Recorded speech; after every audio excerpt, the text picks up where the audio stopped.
Xoş gördük əziz dinləyicilər. Deməli mən İsrail-İran barəsində danışdıqda bir sıra insanlar bilirsiniz ki, Azərbaycanda iki yerə bölünüblər ictimai siyasi fikirlərdə.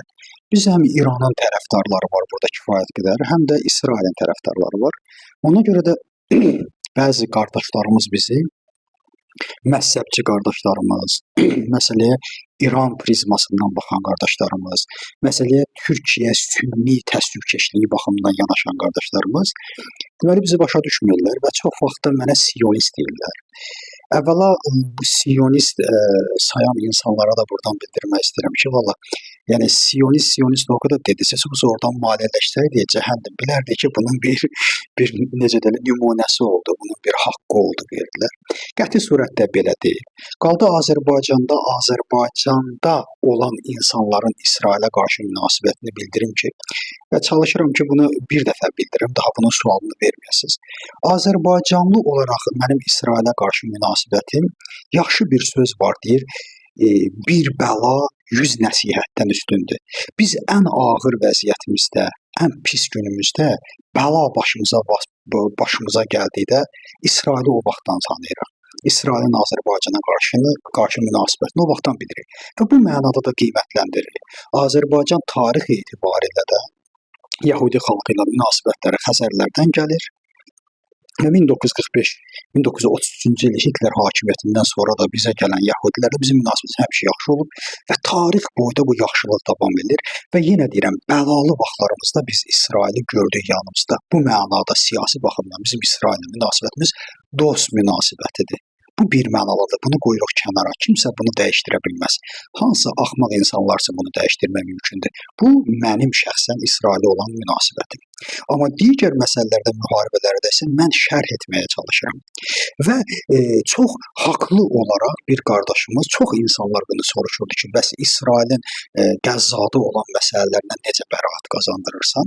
Məs bugünkü videoda belə bir məsələyə açıqlama vermişdim ki, İsrail İranda dəqiq yerləri vurur və bəzən də İsrail özü şərait yaradır ki, İran İsraildə xəstəxananı vursun və yaxud da binaları vursun. Çünki Netanyahunu biabır eləyən vəziyyət nə idi, xatırlayırsınızmı? İsrailə Qəzza üzrə Həmas hücum eləyəndə haqlı idi İsrail və bütün dünya İsraili dəstəklədi. Nə vaxt Netanyahunu pislədilər? O vaxtı ki, o insanları vurmağa başladı, xəstəxanaları vurmaya başladı, binaları vurmaya başladı. Və onda reputasiyasını itirdi və bugün Netanyahu dünyada demək olar ki, ən arzu olunmaz şəxslərdən biridir. Bilirsən, dünyaya girişində qarşısını alıblar. Və bu məsələdə, amma İranda isə İsrailin etdiyi tamamilə dəqiqdir. Dəqiq yerlərə zərbə vurur, həyatı boyu insanlara, uşaqlara vurmur. Bir qardaşımız sual verir ki, bəs niyə İsrail İranda bu qədər dəqiq olduğu şəraitdə Qəzzada dəqiq deyil? Çox yaxşı bir sualdır və mən bu sualı sizə şərh eləyəcəm və inanın mənə, bu doğru şərhdir. Heç kəs özünü yormasın. Siz İsrail pərəst ola bilərsiniz, İran pərəst ola bilərsiniz. Məni də lənətləyib sionist də çıxarda bilərsiniz. Amma mən sizə həqiqəti deyəcəyəm.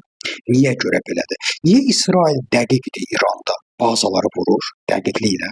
Niyə İsrail Hizbullahda belə dəqiqdir? Bunkerdə olan Hizbullah rəhbərini belə 3 dəfə bunkerdə öldürdü. Bir-birinin ardıca 5 gün, 6 günlük məsafə ilə. Niyə bu qədər dəqiq olan İsrail pager əməliyyatını keçirdir? Dəqiq surətdə insanları kör edir, hansı ki Hizbullah nümayəndələridir. Bəs niyə axı bu Netanyahu özünü dünyadan təcrid eləsin? Niyə görə hər şey onun xeyrinə olduğu şəkildə, niyə görə gedib Qəzzada uşaqları öldürsün, 50 mindən çox sivil insanı öldürsün və dünyada reputasiyasını itirsin? Sizcə bu hansı baş nazirə, dövlət rəhbərinə yarımı? Xeyr, yarılmaz. Bəs niyə bunu axmaqcasına etdi? Bax, bunun səbəbini deyəcəm mən sizə. Əvvəla İran sivil bir dövlətdir. İranın nüvə və yaxud da ki, hərbi bazaları bəllidir, yeri bəllidir, yurdu bəllidir. Eynən Livanda da, eynən Suriyada da. Ona görə Suriyada da dəqiq yerləri vururdu, bəllidir. Amma mənim əzlərim, Qəzzada 5 kilometr eni, 40 kilometr uzunu olan Qəzzada 40 mindən çox deyilənə görə Həmas terrorçusu yerləşir. 2 milyon yarım əhali yaşayır və Həmas terrorçularının heç bir bazası yoxdur. Onların bazası yalnız və yalnız sivil insanların yaşadığı binaların altında, məscidlərin altında, xəstəxanaların altında bu cür fəaliyyət göstərirlər. Onların heç bir bazası yoxdur. Onlar imitasiya edirlər. Onlar gedib körpə uşaqların yaşadığı binanın altından çıxıb bir şahab raketi atır İsrailə və girirlər o binanın altına. İndi izah edəcəm bunu. O binanın altına girirlər və onların ordusu yoxdur. Onlar istəyirdilər ki, biz 1700 İsraildə qətliam həyata keçirdikdən sonra Təl-Əvivə 5000 raket atları düşsəydi, bugünkü Qəzza Təl-Əviv olacaqdı və istəyirdilər ki, İsraili çəksinlər Qəzzaya və İsraili qırsınlar orada və doğrudan da İsrail ordusu, nəinki İsrail ordusu, dünyanın ən dəqiq ordusu belə Qəzzada əməliyyat apara bilməzdi. Niyə? Çünki dediyim kimi Siçan dəlikləridir, 2 milyon yarım insanın yaşadığı binaların altı tuneldir, hamısı qərargahdır. Və ora əgər sən humanistlik baxımından ordu ilə girib onları təmizləmək imkanın yoxdur və sən orada qırarlar. Baxın, burada artıq Netanyahu məcbur oldu ki, biz Qəzzanı darmadağın etməliyik ki, qalib gələk. Başqa yol yox idi.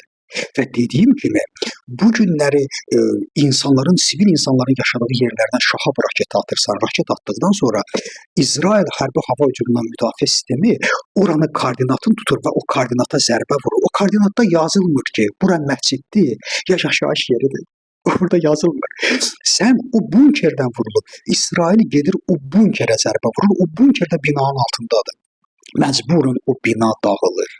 Və insanlar qışqırır ki, amandır, qoymayın, sivil insanlar öldürür. İnsanlar doğru mu deyir? Əlbəttə doğru deyir. 50 mindən çox sivil günahsız məzlum öldü Qəzzada. Amma Qəzzanın İrandan fərqi budur. İsrail çox dəqiqdir. Niyə görə bu dəqiqliyi orada yerinə yetirmir? İnanın mənə, orada da dəqiq yerinə yetirir. Sadəcə olaraq bu Həmasın qüvvəsi məscidin altındadır. O oranı vurdu da məscid də dağılır. Məscidin altındadır zaten. Və deyirsiniz ki, niyə o məscidi dağıtır? Deyirsiniz ki, niyə o binanı vurur? Çünki binanın altındadır. Oradan zərbə gəldikdə hərbi hava hücumundan müdafiə sistemi o trayektoriyanı göstərir və orada zərbə vurur. Ora zərbə vuranda da bina dağılır. Çünki binanın altındadır. Və ona görə də İsrailin başqa yolu yox idi. Netanyahu bütün dünyada özünü təcrid etsə də o başqa bir yol görmədi və Qəzzanı dağıtdı.